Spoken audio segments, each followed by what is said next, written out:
Hello and welcome back, my friends. Another exciting day in Empires and Puzzles brings us a brand new portal once more. What do we get this time around? It is the Astral Summon. It has returned with a brand new demon for us to take a peek at. She is looking a lot more regal, I think, than some of the other ones. I don't know if I necessarily get scary vibes from her, but let's take a look at what this new demon does. First of all, her name is Zondalath. Zondalath? Sure. Okay. Yeah, that's definitely a girl. Okay, we're good to go there. And then we're getting a yellow monk out of this, which is pretty cool. I do like the monk class. I think it's definitely one of my favorite and something that the game does not like to give me a lot of. So if it wants to give me this monk, great. Let's see what we have for Astral Demon Family Bonus. As a reminder, they get a bonus for 1 or 2 heroes. This character gains 6% mana when taking special skill damage. This effect can activate only once per turn. And then you get 85% chance to cleanse all status ailments from this character when receiving special skill damage. Okay, so pretty cool stuff. There's a way to boost your mana a little bit each turn if they're taking damage, and then also if they take special skill damage. They're fully cleansing themselves, or at least they have a pretty good chance of it, 60 to 85%. And although I find that interesting, it's unfortunate that it's self-only, but I guess demons aren't really necessarily worried about being, community leaders. Okay, so let's see what we have down here in Passives package. We have Hinder Mana, reduces the amount of mana increased by special skills, passive skills, family bonuses, and status effects by negative 80%. The effect applies to all enemies in the battle. This is very cool. There's a lot of mana manipulation that goes on in the game currently, and I feel like being able to stop their increased mana generation is very useful. Then we also have resist negative mana effects. This character is immune to mana reduction, as well as status ailments and negative stacks that affect mana generation. Applies also to reflex and status ailments that block... effects and status ailments that block or steal mana. So basically, you cannot mess with her mana in any way. She's just immune to all negative mana effects towards her. Then, also, we get resist healing ailments. This character is immune to status ailments that affect healing. Ooh, that's kind of interesting. So, no healing down on this particular person. So, it should be easier to keep her alive in those types of situations. We do get Fiend Resist as an Aether power. This used to be kind of boring, but now with the veggies out, I do find Fiend Resist to be pretty useful when going up against them. For the first 6 turns, you can't get Fiends, and that really slows down the progression for veggies, so don't underestimate how useful it is to have a Fiend Resist character as their Aether power right now in our current meta.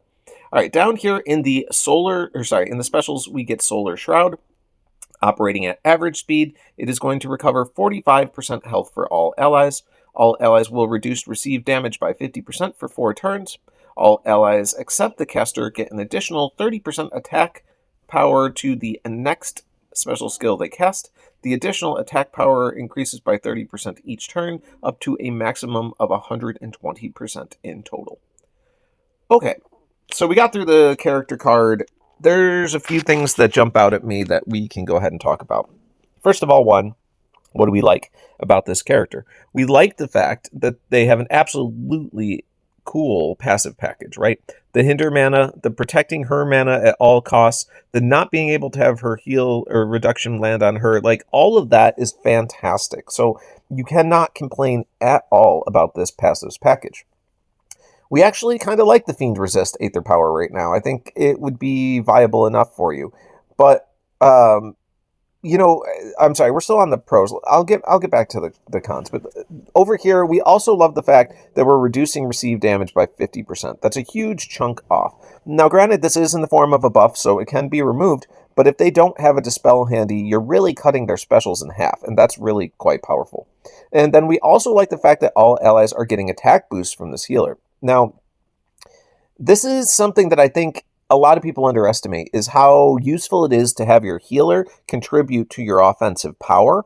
I can see a character like this being useful for Titans to help boost some of these massive attacks that you can build up. So don't underestimate that, because I'm pretty sure this type of effect will stack with normal attack ups, so you can really boost the heck out of the attack stat that's generated towards your special skills with a character like this. So all of that's fantastic.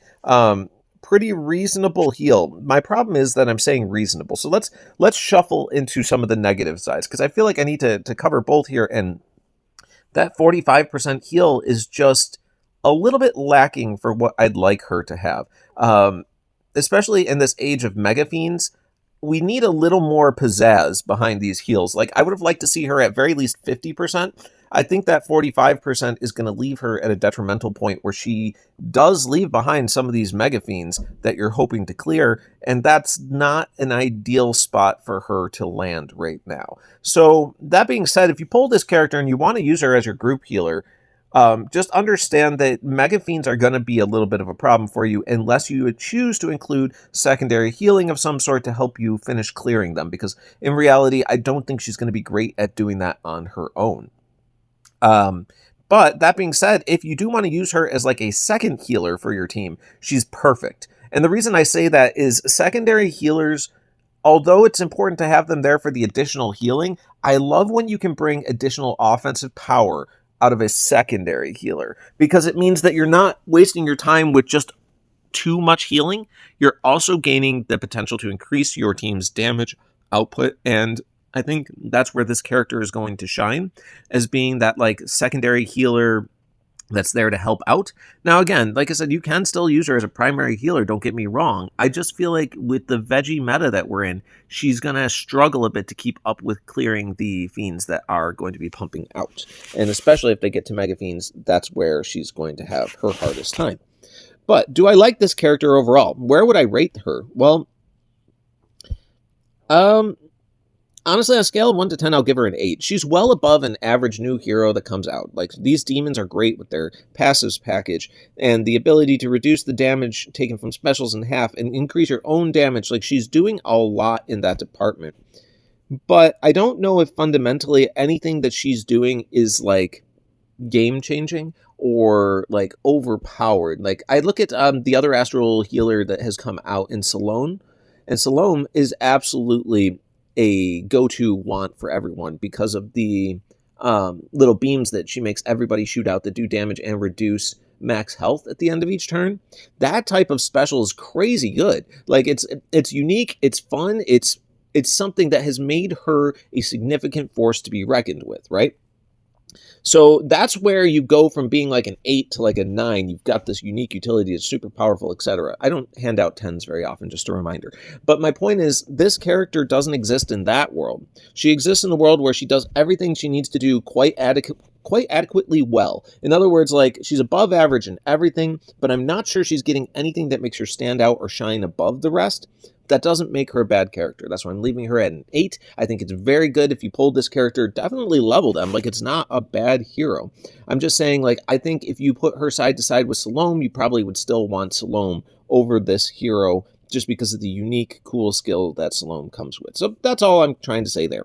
All right, well, thank you so much for tuning in, everyone. As always, if you like what I do, there's a little button at the bottom right. You can click that. Find me easier in the future. I am still on that trek to 1,000 subscribers. We're slowly but surely grinding our way out. We did pass the halfway point already, so I think it's very easy to accomplish this by the end of the year. But if you do want to help me on that journey, go ahead and sign up, and I look forward to talking to you next time.